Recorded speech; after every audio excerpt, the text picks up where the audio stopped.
पूज्याय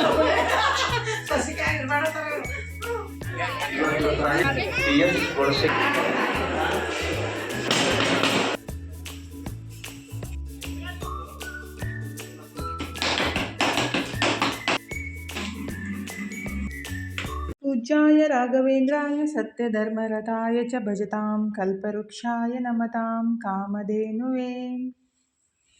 hi hello ನಮಸ್ಕಾರ ರೀ ಎಲ್ಲರಿಗೂ ಬೆಳಗಿನ ಶುಭೋದಯ ರೀ.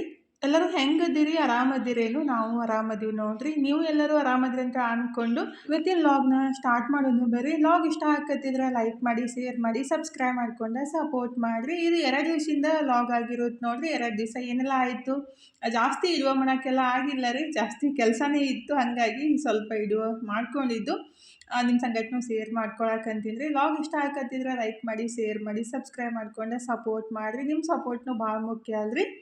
ಇವತ್ತು ಮಂಗಳವಾರ ನೋಡ್ರಿ. ಬೆಳಗ್ಗೆ ಎದ್ದು ಫಸ್ಟಿಗೆಲ್ಲ ಕೆಲಸ ಮುಗಿಸಿ ಜಳಕ ಮಾಡಿ, ಇವತ್ತು ವಾರ ಮಾಡೋದಿತ್ತ. ಹಾಗಾಗಿ ಫಸ್ಟಿಗಿದ್ರೆ ತಲೆ ಮೇಲೆಲ್ಲ ಜಳಕ ಮಾಡಿ ದೇವರನ್ನ ತಿಕ್ಕಿ ಪೂಜೆ ಎಲ್ಲ ಮಾಡಕತ್ತಿದ್ರಿ. ನಾಳೆ ಗುರು ಪೂರ್ಣಿಮೆ ಅಲ್ರಿ, ಹಾಗಾಗಿ ಇವತ್ತಿನ ದೇವರ ಎಲ್ಲ ತಿಕ್ಕಿ ತೊಳೆದು ಪೂಜೆ ಎಲ್ಲ ಮುಗಿಸಿದ್ರೈತಂತೆ. ನಮ್ಮ ಮನೆಯವ್ರಿಗೆ ದೇವರ ಎಲ್ಲ ತಿಕ್ಕಿ ಕೊಟ್ಟರೆ ಅವ್ರು ಈ ಕಡೆ ಪೂಜೆಗೆ ರೆಡಿ ಮಾಡ್ಕೊಳಕತ್ತಿದ್ರು. ನಾನು ಈ ಕಡೆ ಗ್ಯಾಸ್ ಸ್ಟೋವ್ಗೆ ಅರಿಶಿನ ಕುಂಕುಮ ಹಚ್ಚಿ ನಮಸ್ಕಾರ ಮಾಡಿಕೊಂಡು ಫಸ್ಟಿಗಿದ್ರೆ ಅನ್ನಕ್ಕೆ ಇಡ್ಬೇಕ್ರಿ. ಇವತ್ತು ದೇವರಿಗೆ ಅನ್ನ ಮೊಸರ ನೈವೇದ್ಯ ಮಾಡಬೇಕು ಅಂದ್ರೆ ಹೊರಗಡೆ ಬನ್ನಿ ಗಿಡದ ಹತ್ರ ಮತ್ತು ಲಕ್ಷ್ಮೀ ಗುಡಿಗೆ ಆ ಥರ ನಮ್ಮ ಕಡೆ ಅನ್ನ ಮೊಸರನ್ನ ನೈವೇದ್ಯ ಕೊಟ್ಟು ಬರ್ತಾರೋ. ಅದಕ್ಕಾಗಿ ಅನ್ನಕ್ಕೆ ಇಟ್ಟರಾಯ್ತು. ಈ ಕಡೆ ಪೂಜೆ ಎಲ್ಲ ಮುಗಿಯೋತಕ ಅನ್ನನೂ ರೆಡಿ ಆಗುತ್ತಂತ ಅಕ್ಕಿನ ಕ್ಲೀನ್ ಮಾಡಿಕೊಂಡು ತೊಳೆದು ಅನ್ನಕ್ಕೆ ಇಡಾಕಂತೀನಿ ನೋಡ್ರಿ. ಇವತ್ತು ಆಶ್ರಮಕ್ಕೂ ಹೋಗಬೇಕಿತ್ತು ಮತ್ತು ವಾರನೂ ಇತ್ತಲ್ಲ. ನಾಷ್ಟಕ್ಕೇನು ಮಾಡೋಕ್ಕತ್ತಿಲ್ಲ ರೀ, ಬರೀ ಅನ್ನ ಅಷ್ಟೇ ಮಾಡಿದ್ದು. ಮಧ್ಯಾಹ್ನ ಬೇಕಂದ್ರೆ ಅನ್ನ ಅಥವಾ ಸಾಂಬಾರು ಆ ಥರ ಮಾಡ್ಬೋದು. ಅಂದರೆ ನಮ್ಮ ಕಡೆ ವಾರ ಮಾಡಿದಾಗ ಏನಿತ್ತಲ್ಲ ರೀ, ರೊಟ್ಟಿ ಚಪಾತಿ ಡೀಪ್ ಫ್ರೈ ಮಾಡಿದ್ದು ಆ ಥರ ಏನೂ ಐಟಮ್ಸ ಮಾಡೋಂಗಿಲ್ಲ ರೀ. ಅದಕ್ಕಾಗಿ ಅನ್ನ ಮೊಸರು ದೇವ್ರಿಗೆ ನೈವೇದ್ಯ ಕೊಡ್ಬೇಕಂತೇಳಿ ಈ ಕಡೆ ಅನ್ನಕ್ಕೂ ಇಟ್ಟು, ನಿನ್ನೆ ನಾನು ತೊಟ್ಟಿಲು ಕಾರ್ಯಕ್ರಮಕ್ಕೆ ಹೋಗಿದ್ದೆ ಅಲ್ರಿ, ಬಂತ್ನಾಳ ಸ್ವಾಮಿಗೋದು. ಅಲ್ಲಿ ಹೂವು ಎಲ್ಲ ಕಟ್ಟಾದ್ಮೇಲೆ ಈ ರೀತಿ ಗುಲಾಬಿ ಹೂವಿನ ಎಲೆ ಎಲ್ಲ ಓದಿದ್ದು ರೀ. ಹಾಗಾಗಿ ಅದರಿಂದ ಗುಲ್ಕಂದ ಅಥವಾ ರೋಸ್ ವಾಟರ್ ಮಾಡ್ಬೋದಂತೇಳಿ ನಾನು ತೊಗೊಂಡು ಬಂದಿದ್ರಿ. ಎಲ್ಲ ಕ್ಲೀನ್ ಮಾಡಿಕೊಂಡು ಅರಿಶಿನ ಉಪ್ಪು ಹಾಕಿ ಸ್ವಚ್ಛಗೆ 1-2 ಸಲ ತೊಳೆದ್ಬಿಟ್ಟು ಒರೆಸಿ ಅದನ್ನ ಗುಲ್ಕಂದ ಆದ್ರೂ ಮಾಡ್ಬೋದು, ಇಲ್ಲ ರೋಸ್ ವಾಟರ್ನೂ ರೆಡಿ ಮಾಡ್ಕೋಬೋದು ರೀ. ಅಂದರೆ ವೇಸ್ಟ್ ಮಾಡೋಕ್ಕಿಂತ ಈ ಥರ ಮಾಡ್ಬೋದಂತ ನಾನು ತೊಗೊಂಡು ಬಂದಿದ್ದು. ಈಗ ಗುಲ್ಕಂದ್ ಮಾಡೋಣಂತ ಅಂದ್ಕೊಂಡು ಅದನ್ನೆಲ್ಲ ಸ್ವಚ್ಛಗೆ ತೊಳೆದು ಈ ಥರ ಕಾಟನ್ ಬಟ್ಟೆಯಲ್ಲಿ ಒರೆಸಿ ಸ್ವಲ್ಪ ಗಾಳಿಗಿಟ್ಟು ಆಮೇಲೆ ಕೆಂಪು ಸಕ್ಕರೆ ಅಥವಾ ನಾವು ಏನು ನಾರ್ಮಲ್ ಸಕ್ಕರೆ ಯೂಸ್ ಮಾಡ್ತೀವಲ್ರಿ, ಅದನ್ನ ಸಕ್ಕರೆ ಹಾಕಿ ಗ್ಲಾಸ್ ಜಾರ್ ಒಳಗೆ ಒಂದು 15-20 ದಿವಸ ಇಟ್ಕೊಂಡ್ಬಿಟ್ರೆ ಗುಲ್ಕಂದ ರೆಡಿ ಆಗುತ್ತೆ ನೋಡ್ರಿ, ಹೊರಗಡೆಯಿಂದ ಜಾಸ್ತಿ ರೊಕ್ಕ ಕೊಟ್ಟು ತರೋಕ್ಕಿಂತ. ಹಾಗಾಗಿ ಅದನ್ನೇ ಮಾಡ್ಬೇಕಂತ ತೊಳೆದು ಇಟ್ಟಿದ್ದೀನಿ. ಇನ್ನೂ ಮಾಡಬೇಕಿತ್ತು, ಆದರೆ ಫಸ್ಟಿಗೆ ನೈವೇದ್ಯ ಕೊಟ್ಟು ಬಂದ್ರೈತಂತ ಮೊಸರನ್ನ ರೆಡಿ ಮಾಡಿಕೊಂಡು ನಾನು ಮತ್ತು ನಮ್ಮ ಮನೆಯವರು ಗುಡಿಗೆ ಹೊಂಟಿದ್ವಿ ನೋಡ್ರಿ. ಅಂದರೆ ಹೊರಗಡೆ ಲಕ್ಷ್ಮೀ ಗುಡಿ ಹತ್ರ ಮತ್ತು ಮರ್ಗಮ್ ಗುಡಿ ಅಂತಾರೆ ನಮ್ಮ ಕಡೆ, ಅಲ್ಲಿ ಹೋಗಿ ನೈವೇದ್ಯ ಕೊಟ್ಟು ಬರ್ತಾರೆ. ಫೈನಲಿ ನಾನು ಹೋಗಿ ನೈವೇದ್ಯ ಕೊಟ್ಟು ಬಂದೆ ನೋಡ್ರಿ. ನೈವೇದ್ಯ ಕೊಟ್ಟು ಮತ್ತು ಈ ಕಡೆ ಆಶ್ರಮಕ್ಕೆ ಬಂದ್ವಿ ನೋಡ್ರಿ. ನಾಳೆ ಗುರು ಪೌರ್ಣಿಮೆ ಅಲ್ಲ, ಆಶ್ರಮ ಒಳಗೆ ಜಾತ್ರೆ ಇರುತ್ತೆ. ಬಿಜಾಪುರದಾಗಿದ್ದವ್ರಿಗೆ ಎಲ್ಲರಿಗೆ ಆಲ್ಮೋಸ್ಟ್ ಗೊತ್ತಿರುತ್ತೆ ರೀ. ಗುರು ಪೌರ್ಣಿಮೆ ದಿವಸ ಆಶ್ರಮ ಒಳಗೆ ಜಾತ್ರೆ ಇರುತ್ತಂತ ಹೇಳ್ರಿ. ನಾವು ಇಲ್ಲಿ ಆಶ್ರಮಕ್ಕೆ ಬಂದ್ವಿ ನೋಡ್ರಿ. ಇಲ್ಲಂತೂ ಇವತ್ತಿಷ್ಟು ಪ್ರಶಾಂತ ಅನ್ಸುತ್ತಲ್ಲ, ಇಲ್ಲಿ ಕುಂತು ಬಿಟ್ರೆ ಎಲ್ಲಿಗೆ ಹೋಗ್ಬೇಕಂತ ಅನ್ಸಂಗಿಲ್ಲ ರೀ. ಮತ್ತು ಮನಸ್ಸೊಳಗೆ ಯಾವುದೂ ವಿಚಾರನೂ ಬರೋಂಗಿಲ್ಲ, ಅಷ್ಟು ಶಾಂತ ಅನ್ಸುತ್ತೆ. ಅಂದರೆ ಯಾವಾಗಲೂ ಬರ್ಬೋದು ರೀ, ಅಷ್ಟು ಮನಸ್ಸಂತೂ ಶಾಂತ ಅನ್ಸುತ್ತಲ್ರಿ. ಗುರುಗಳ ಆಶೀರ್ವಾದ ಅಂದ್ರೆ ಹಂಗೆ ಅಲ್ರಿ. ಇಲ್ಲಿ ಬಂದ್ರಂತೂ ಫುಲ್ ಮನ್ಸಿಗೆ ಶಾಂತ ಅಂತ ಅನ್ಸುತ್ತೆ. ನಾನು ನಮಸ್ಕಾರ ಮಾಡಿ ಅಲ್ಲೇ ಸ್ವಲ್ಪ ಹೊತ್ತು ಕುಂತ್ಕಿಂದ ಧ್ಯಾನ ಎಲ್ಲ ಮಾಡಿಬಿಟ್ಟು ಗುಡಿ ಹಾಕೋರ್ಗೂ ಬರ್ತೀನಿ ಅಂತೇಳಿ ಫೋನ್ ಹಚ್ಚಿದ್ರೆ. ಅಂದರೆ ಆ್ಯಕ್ಚುಲಿ ಅವರೇ ಬರ್ರಿ ಅಂತೇಳಿ ಫೋನ್ ಹಚ್ಚಿದ್ರೆ ನಾನು ಎಲ್ಲ ಕೆಲಸ ಮುಗಿಸಿ ಜಲ್ದಿನೇ ಬಂದಿದ್ರಿ. ಅಂದರೆ ಇಲ್ಲಿ ಪೂಜೆ ಇರುತ್ತಲ್ಲ 9 ಗಂಟೆ ತನಕ, ಹಾಗಾಗಿ ಜಲ್ದಿನೇ ಬಂದಿದ್ದು. ಬಂದು ನಮಸ್ಕಾರ ಮಾಡಿ ಸ್ವಲ್ಪ ಹೊತ್ತು ಕುಂತಾದ್ಮೇಲೆ ಗುಡಿ ಹಾಕೋರು ಬಂದ್ರೆ, ಹಾಗಾಗಿ ಆ ಕಡೆ ಅಡುಗೆ ಮಾಡೋ ಕಡೆ ಹೊಂಟಿವಿ ನೋಡ್ರಿ. ಫಸ್ಟಿಗಿದ್ರೆ ನಮ್ಮ ಕೈಲಾದಷ್ಟು ಗೋಧಿ ಜೋಳ ಅಥವಾ ದುಡ್ಡು ಯಾವುದಾದ್ರೂ ಇಲ್ಲಿ ದಾನನ ಮಾಡಬೇಕ್ರಿ. ನಮ್ಮ ಕೈಲಿ ಆದಷ್ಟು ದುಡ್ಡು ಅಥವಾ ದವಸ ಧಾನ್ಯಗಳು ಮತ್ತು ತರಕಾರಿ ಸೊಪ್ಪು ನಮ್ಮ ಹೊಲದಾಗ ಬೆಳೆದಿದ್ದು ಎಲ್ಲನೂ ಈ ಥರ ತಂದು ಕೊಡ್ತಾರೆ ರೈತರು. ಇಲ್ಲಂತೂ ಇಷ್ಟು ಪ್ರಸಾದಕ್ಕಂತೂ ಕೊರತೆನೇ ಇರೋಂಗಿಲ್ಲ ರೀ. ಬೆಳಗ್ಗೆ ಸ್ಟಾರ್ಟ್ ಆಗಿಬಿಟ್ರೆ ರಾತ್ರಿ 10 ಗಂಟೆ ತನಕ ಪ್ರಸಾದ ಇದ್ದೇ ಇರುತ್ತೆ. ಎಷ್ಟೇ ಜನ ಬರಲಿ, ಲಕ್ಷಾಂತರ ಜನ ಬರ್ತಾರೆ. ನಾಳೆ ಅಂತೂ ಫುಲ್ ಇಷ್ಟು ರಶ್ ಇರುತ್ತಲ್ಲ ರೀ, ಸಿಕ್ಕಾಪಟ್ಟೆ ರಶ್ ಇರುತ್ತೆ. ಬಿಜಾಪುರದಾಗ ಇದ್ದವ್ರಿಗೆ ಆಲ್ಮೋಸ್ಟ್ ಎಲ್ಲರಿಗೂ ಗೊತ್ತಿರುತ್ತೆ ರೀ. ಇಲ್ಲಿ ನಾವು ಅಡುಗೆ ಮನೇಲಿ ಬಂದು ಸ್ವಲ್ಪ ಕಾಯಿಪಲ್ಯ ಸೋಸಿ ಅಲ್ಲಿ ಪ್ರಸಾದ ಮಾಡಿಕೊಂಡು ಫೈನಲಿ ಹೊರಗಡೆ ಒಂದು ಶಾಪ್ ಐತ್ರಿ, ಆರ್ಗ್ಯಾನಿಕ್ ಪ್ರಾಡಕ್ಟ್ ಸಿಗ್ತಾವೆ. ಅದನ್ನೇ ಚೆಕ್ ಮಾಡಾಕತ್ತಿದ್ದೆ ರೀ. ರೇಟ್ ಇದು 1/4 kg 800 ಮ್ಯಾಲೆ ಚಿಲ್ಲರೆ ಐತೆ ನೋಡಿರಿ. ಅಂದರೆ ನಾವು ಆರ್ಗ್ಯಾನಿಕ್ ತುಪ್ಪನ ಬಳಸಿ ಯಾವುದಾದ್ರೂ ಫುಡ್ ಮಾಡಿಬಿಟ್ರೆ ಅದು ಯಾವ ರೀತಿ ಕೊಡಬೇಕಂತ ಗೊತ್ತಾಗಂಗಿಲ್ಲ. ಯಾಕಂದ್ರೆ ನಮ್ಮ ದೇಹಕ್ಕೆ ಒಳ್ಳೆಯ ಪ್ರಾಡಕ್ಟ್ ಬೇಕು, ಬಟ್ ಅದನ್ನ ಕಮ್ಮಿ ಬಜೆಟ್ ಒಳಗೆ ಕೊಡೋಕ್ಕಾಗಂಗಿಲ್ಲ ರೀ. ನಾನು ಅದನ್ನೇ ತುಪ್ಪದ ರೇಟ್ ಚೆಕ್ ಮಾಡ್ತಾ ಇದ್ದೆ. ಹಾಗಾಗಿ ನಾನು ನಂದಿನಿ ತುಪ್ಪನೇ ಯೂಸ್ ಮಾಡೋದು.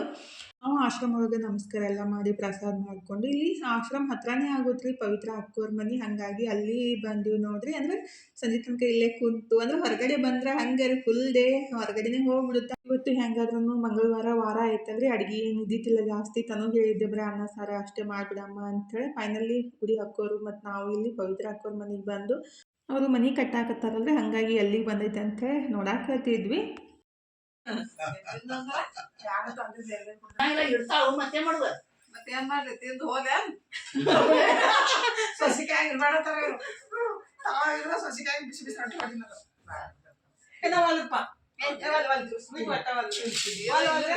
ನಾವು ತಿನ್ನೋದ್ರೆ ಇದು ಎಷ್ಟು ಖಾಲಿ ಮಾಡ್ತೀವಿ.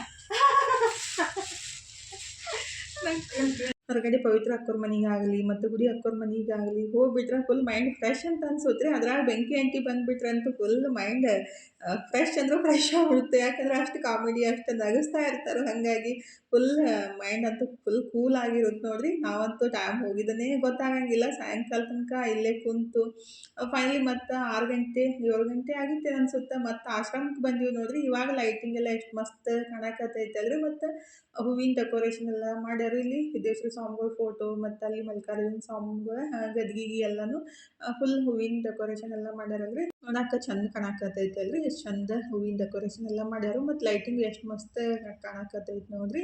ಇವಾಗ 10 ಮಣಿಗೆ ಜಾಸ್ತಿ ಜನ ಬರ್ತಾರೆ. ಅಂದರೆ ಬೆಳಗ್ಗೆ ಸ್ವಲ್ಪ ಕಡಿಮೆ ಇರುತ್ತೆ, ಆದರೆ ನಾಳೆ ಬೆಳಗ್ಗೆ ಮಾತ್ರ ಸಿಕ್ಕಾಪಟ್ಟೆ ಜನ ರೀ. ಮತ್ತು ಬೇರೆ ಊರಿಂದ ಬೆಂಗಳೂರು, ಬಾಗಲಕೋಟೆ, ಜಮಖಂಡಿ, ಹುಬ್ಬಳ್ಳಿ ಆ ಥರ ಎಲ್ಲ ಬೇರೆ ಊರಿಂದನೂ ಇಲ್ಲೇ ಬಂದು ಸ್ಟೇ ಮಾಡ್ತಾರೆ. ಅಂದರೆ ರಾತ್ರಿ ಇಲ್ಲೇ ಮಲ್ಕೊಂಡು ಇಲ್ಲೇ ಪ್ರಸಾದ ಮಾಡಿಕೊಂಡು ಆ ಥರನೂ ಎಲ್ಲ ಜಾಸ್ತಿ ಜನ ಬಂದಿರ್ತಾರೆ. ನಾವು ಈಗ ಬಂದು ಇಲ್ಲಿ ನಮಸ್ಕಾರ ಮಾಡಿಕೊಂಡು ಸ್ವಲ್ಪ ಹೊತ್ತು ಕುಂತು ಮತ್ತು ಪ್ರಸಾದ ಇರುತ್ತೆ ಅಂದರೆ ಬೆಳಗ್ಗೆಯಿಂದ ರಾತ್ರಿ 10 ಗಂಟೆ ತನಕನೂ ಬಂದು ಭಕ್ತರಿಗೆ ಎಲ್ಲರಿಗೂ ಅನ್ನ ಪ್ರಸಾದ ಅಂತೂ ಇಲ್ಲಿ ಯಾವುದೇ ರೀತಿ ಕೊರತೆ ಮಾತ್ರ ಆಗಂಗಿಲ್ಲ ನೋಡಿರಿ. ಫೈನಲಿ ನಾವು ಇಲ್ಲಿ ನಮಸ್ಕಾರ ಮಾಡಿಕೊಂಡು ಅನ್ನ ಪ್ರಸಾದ ಮಾಡಿಕೊಂಡು ರಾತ್ರಿ ಮನೆಗೆ 8 ಗಂಟೆಗೆ ಬಂದಿದ್ದೆ. ನಾನು ವಿಡಿಯೋ ಮಾಡೋದನ್ನ ಮರೆತು ಬಿಟ್ಟಿದ್ದೆ ರೀ. ಅಂದರೆ ಬರೋ ಮುಂದಾಗಲಿ ಪ್ರಸಾದ ಮಾಡೋ ಮುಂದಾಗಲಿ ಎಲ್ಲರೂ ಕೂಡಿಬಿಟ್ಟಾಗ ಹೆಂಗೆ ಆಗುತ್ತೋ ಗೊತ್ತೇಂದ್ರಿ, ಮಾತು ಹೇಳ್ತಾ ಹೇಳ್ತಾ ಎಲ್ಲನೂ ಮರೆತು ಬಿಡ್ತೀವಿ.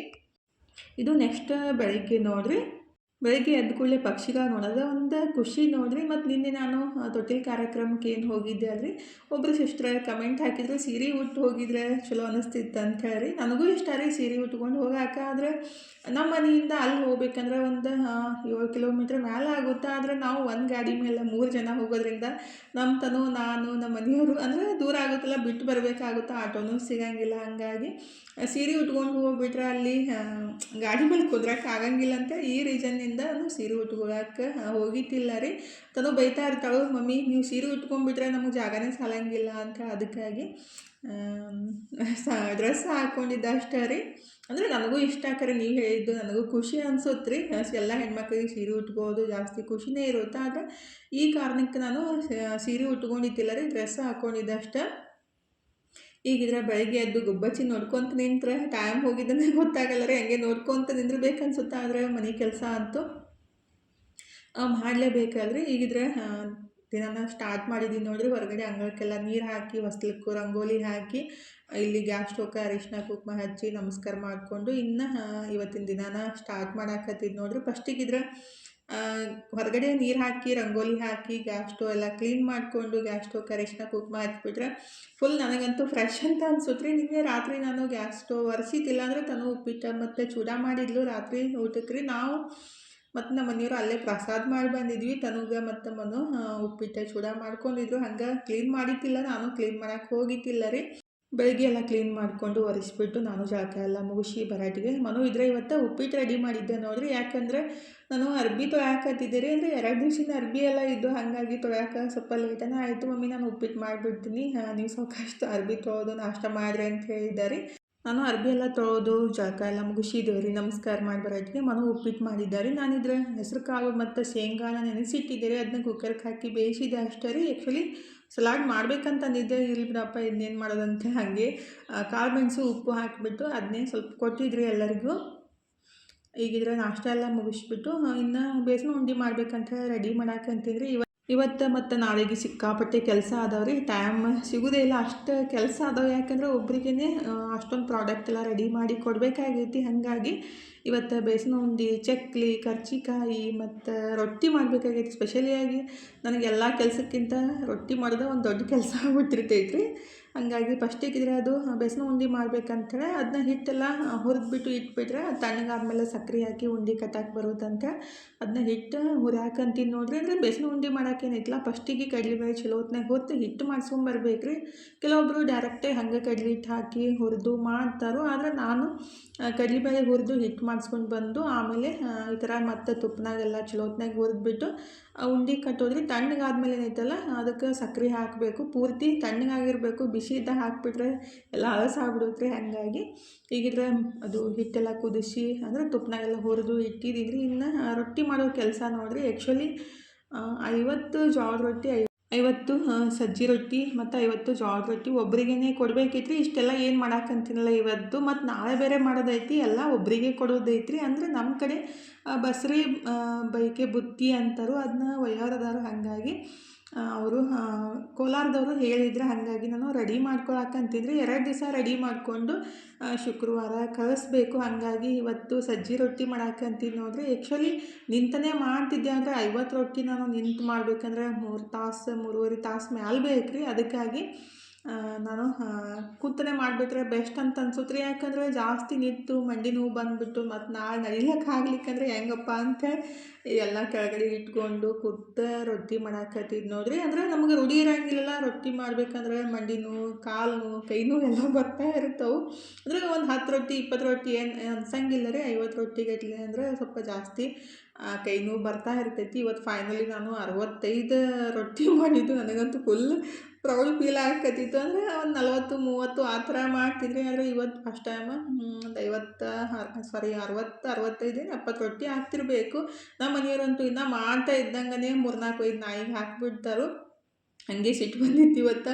ಸ್ವಲ್ಪ ದಿಪ್ ಮಾಡಿ ಕೊಡ್ತೀನಿ ರೀ, ಅವು ಹೊಟ್ಟೆ ತುಂಬ್ತೈತಿ ಅಂದ್ರೂ ತೆಳ್ಳಗೆ ರೊಟ್ಟಿನೇ ಹಾಕಿಬಿಟ್ರು. ನಾನು ಅದನ್ನೇ ಮಾಡಲಿ ಅಂತ ಬೇಡಾಕತ್ತಿದ್ದೆ. ಅಂದರೆ ದಪ್ಪನ ಮಾಡಿಬಿಟ್ರೆ ಅವಕ್ಕೂ ಹೊಟ್ಟೆ ತುಂಬುತ್ರಿ, ಮತ್ತು ನನಗೂ ಕಷ್ಟ ಆಗಂಗಿಲ್ಲ ಅಂತ ಆ ಉದ್ದೇಶ ಅಷ್ಟೇ. ಹಾಕಬೇಡ ಅಂತೇನಿಲ್ಲ ರೀ.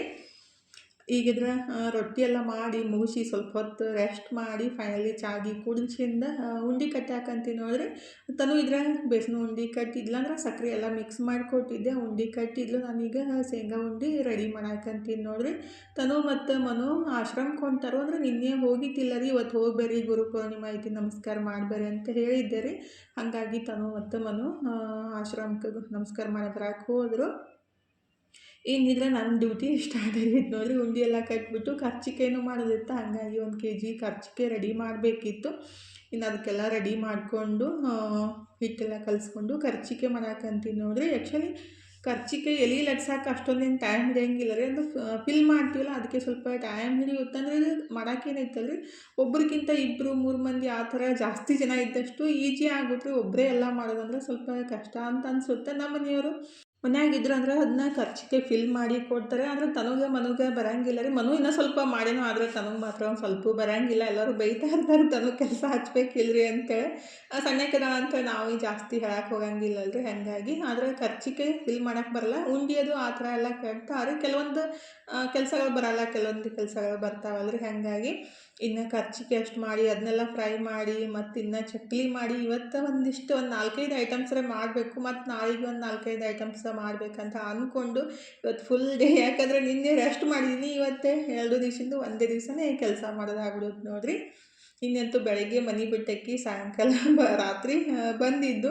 ಹಾಗಾಗಿ ಇವತ್ತು ಫುಲ್ ಡೇ ಕೆಲಸದೊಳಗೆ ಬ್ಯುಸಿ ಆಗ್ಬಿಟ್ಟಿನಿ ನೋಡಿರಿ. ಯಾಕಂದರೆ ನಾಳೆಗೆ ಇನ್ನೂ 50 ಜೋಳದ ರೊಟ್ಟಿ ಮತ್ತು ರವೆ ಉಂಡೆ ಮತ್ತು ಹಿಂಡಿ ಚೂಡ ಅವೆಲ್ಲ ಮಾಡೋದೈತೆ. ಅದಕ್ಕಾಗಿ ಇವತ್ತು ಎಷ್ಟು ಸಾಧ್ಯ ಆಗುತ್ತೋ ಅಷ್ಟೆಲ್ಲ ಮಾಡಿಬಿಟ್ರೆ ಆಯಿತು ಅಂಥೇಳಿ ರೆಡಿ ಮಾಡ್ಕೊಳಕ್ಕಂತೀನಿ ನೋಡಿರಿ. ಈಗಿದ್ರೆ ಕರ್ಚಿಕಾಯಿ ಎಲ್ಲ ನಾನು ಲಟ್ಟಿಸ್ಕೊಟ್ಟು ನಮ್ಮ ಮನೆಯವರು ಸ್ವಲ್ಪ ತುಂಬಿದ್ರು, ನಾನು ಸ್ವಲ್ಪ ತುಂಬಿದಿರಿ. ಅಂದ್ರೆ ರೆಡಿ ಮಾಡ್ತಾರೆ ಸಾವಕಾಶ ಮಾಡ್ತಾರಲ್ರಿ, ಪಟ್ ಆಗಂಗಿಲ್ಲ. ಅದಕ್ಕಾಗಿ ಇಬ್ಬರು ಕೂಡಿ ಫಿಲ್ ಮಾಡಿ ಅದನ್ನ ಫ್ರೈ ಮಾಡಕ್ಕಂತೀನಿ ನೋಡಿರಿ. ಸ್ವಲ್ಪ ಕೆಂಪು ಬಣ್ಣ ಬರೋ ಮಟ್ಟ ಫ್ರೈ ಮಾಡಿಬಿಟ್ರೆ ಟೇಸ್ಟ್ ಜಾಸ್ತಿ ಇರ್ತಾವೆ ರೀ. ಸ್ವಲ್ಪ ವೈಟ್ ಇದ್ದಾಗ ತೆಗೆದ್ರೆ ಅಷ್ಟೊಂದು ನನಗೆ ಇಷ್ಟ ಇಷ್ಟ ಆಗಿಲ್ಲ. ಆದರೆ ಒಬ್ಬೊಬ್ರಿಗೆ ವೈಟ್ ಇದ್ರೇ ಇಷ್ಟ ಆಗುತ್ತೆ. ಆದರೆ ಬೆಲ್ಲ ಹಾಕಿದ್ದು ಮಾತ್ರ ಸ್ವಲ್ಪ ಕೆಂಪಾಗಿಯೇ ಬರ್ತಾವೆ ರೀ. ನಾವು ಸಕ್ರೆ ಮತ್ತು ಪುಟಾಣಿ ಹಾಕಿದಾಗ ಸ್ವಲ್ಪ ಬೆಳ್ಳಗಿರ್ತಾವೆ. ಇವತ್ತು ನಾನು ಕರ್ಜಿಕಾಯಿ ಒಳಗೆ ಬೆಲ್ಲ ಮತ್ತು ಪುಟಾಣಿ, ಕೊಬ್ಬರಿ, ಶೇಂಗಾ, ಎಳ್ಳು ಇಷ್ಟೆಲ್ಲ ಹಾಕಿ ಮಾಡಂತಂದಿದ್ರು ಅವರು. ನಾನು ಎಳ್ಳು, ಕೊಬ್ಬರಿ ಮತ್ತು ಶೇಂಗಾ, ಪುಟಾಣಿ, ಬೆಲ್ಲ ಎಲ್ಲ ಹಾಕ್ಬಿಟ್ಟು ರೆಡಿ ಮಾಡಿದ್ದು ನೋಡಿರಿ. ಟೇಸ್ಟ್ ಮಾತ್ರ ಮಸ್ತಾಗಿ ಬಂದಿದ್ದು. ಈಗ ಕರ್ಜಿಗೆಲ್ಲ ರೆಡಿ ಮಾಡಿ ಈ ಥರ ಫ್ರೈ ಮಾಡಿ ತೊಗೋಬೇಕಾಗುತ್ತೆ ರೀ. ಸ್ವಲ್ಪ ಏನಂತಾರೆ ಗೋಲ್ಡನ್ ಬ್ರೌನ್ ಬರೋ ಮಟ್ಟ ಫ್ರೈ ಮಾಡಿಬಿಟ್ಟು ಫೈನಲಿ ಚಕ್ಲಿನೂ ಹಿಟ್ಟು ಹಾಗೆ ರೆಡಿ ಮಾಡಾಕತ್ತಿದ್ದೆ ರೀ. ಚಕ್ಲಿನೂ ರೆಡಿ ಮಾಡಿದೆ ನೋಡಿರಿ. ಫೈನಲಿ ಇವತ್ತು ಏನು ಮಾಡಬೇಕಾಗಿತ್ತಲ್ಲ ಸ್ವಲ್ಪ ಐಟಮ್ಸ್ ಎಲ್ಲ ರೆಡಿ ಮಾಡಿದೆ.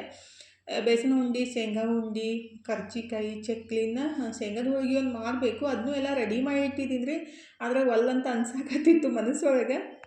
ಆಲ್ರೆಡಿ ಟೈಮ್ 12 ಗಂಟೆ ಆಗಕ್ಕೆ ಬಂದಿತ್ತು. ಇನ್ನೇನು ಮಾಡೋದು ಬಿಡಪ್ಪ ಅಂತ ಅನ್ನಕತ್ತಿದ್ದೆ. ಆದರೆ ಎಲ್ಲ ರೆಡಿ ಮಾಡಿ ಇಟ್ಟಿದ್ದೆ ರೀ. ಅಂದರೆ ಹಿಟ್ಟನ್ನು ಕಲಸಿದ್ದಿತ್ತು ಮತ್ತು ಅದನ್ನ ಹೂರಣ ಎಲ್ಲ ಫಿಲ್ ಮಾಡಿ ಇಟ್ಟಿದ್ದೆ. ಇದನ್ನ ಪ್ಯಾಕ್ ಮಾಡಿಬಿಟ್ಟು ಆಮೇಲೆ ಅದನ್ನೂ ಮಾಡ್ರೈತೆ ಅಂತೇಳಿ. ಆ್ಯಕ್ಚುಲಿ ನಾವು ಕರ್ಜಿಕಾಯಿ, ಚಕ್ಲಿ ಎಲ್ಲ ಮಾಡಿದಾಗ ಪ್ಯಾಕ್ ಮಾಡಿ ಇಟ್ಬಿಡ್ಬೇಕು ರೀ. ಯಾಕಂದ್ರೆ ಅದು ಫುಲ್ಲ ಇಟ್ಟಾಗ ಮತ್ತು ಮೆತ್ತಗಾಗೋ ಚಾನ್ಸ್ ಇರುತ್ತಲ್ಲ. ಅದಕ್ಕಾಗಿ ಅವನ್ನೆಲ್ಲ ಸ್ವಲ್ಪ ತಣ್ಣಗಾದ್ಮೇಲೆ ಕವರಿಗೆ ಹಾಕಿ ಪ್ಯಾಕ್ ಮಾಡಿಟ್ಟು ಹೋಳಿಗೆ ಮಾಡಾಕಂತೀನಿ ನೋಡಿರಿ. ಇವತ್ತಿನ ಲಾಗ್ ಇಲ್ಲೇ ಮುಗಿಸೋಣ್ರಿ. ಇವತ್ತಿನ ಲಾಗ್ ಇಷ್ಟ ಆಗಿದ್ರೆ ಲೈಕ್ ಮಾಡೋದು ಮರೆಯೋಕೆ ಹೋಗಬೇಡ್ರಿ. ನೋಡೋಣ ಈ ಲಾಗ್ ಎಷ್ಟು ಜನಕ್ಕೆ ಇಷ್ಟ ಆಗೈತೆ ಅಂತಾರೆ. ಮಿನಿಮಮ್ ಒಂದು 200 ಆದ್ರೂ ಲೈಕ್ ಬರ್ಬೋದು ಅಂತ ಅಂದ್ಕೊಂಡಿದ್ದೀನಿ ರೀ. ಯಾಕಂದರೆ ಎಲ್ಲರೂ ನೋಡ್ತೀರಿ, ಲೈಕ ಮಾಡೋಂಗಿಲ್ಲ. ಹಾಗಾಗಿ ಥ್ಯಾಂಕ್ ಯು ಫಾರ್ ವಾಚಿಂಗ್ ರೀ. ಬಾಯ್ ರೀ, ಟೇಕ್ ಕೇರ್.